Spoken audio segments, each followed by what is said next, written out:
Merabé, c'est une surprise. Le photographe franco-algérien ne connaissait pas l'œuvre de Gustave Guillaumet. Il est frappé par le réalisme du peintre orientaliste.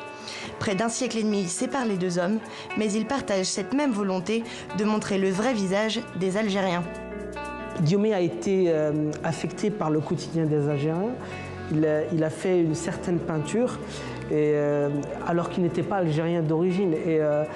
C'est cette humanité-là qui est intéressante. Lui, il s'attache à, comment dirais-je, faire un travail de mémoire, enregistrer le quotidien des Algériens et leur donner une certaine dignité, quoi.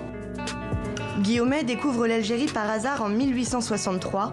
Fasciné par ce pays, il refuse le regard onirique de son aîné Delacroix.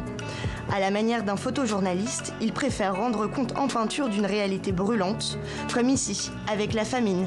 C'est l'une de ses œuvres les plus emblématiques. Cette toile, qui témoigne des désastres de l'emprise coloniale, a d'ailleurs fait scandale à sa présentation en 1869 à Paris. La violence de l'empathie suscitée par ce tableau, dans lequel les figures sont peintes à échelle 1 et qui interpellent littéralement le regardeur, cette violence est insoutenable pour le public du salon. C'est-à-dire, dans le meilleur des cas, on veut y voir une allégorie de la famine, mais en gros, la réaction c'est « oh, on ne montre pas des sujets pareils, ce sont des sujets révoltants, répugnants ».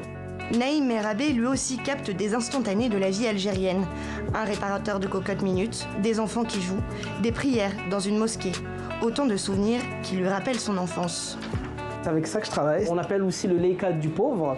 Il est très discret et moi ça me permet de me fondre dans la foule et puis voilà, et puis vraiment prendre des photos vraiment très discrètes pour justement essayer de capter le plus naturellement possible le quotidien des Algériens.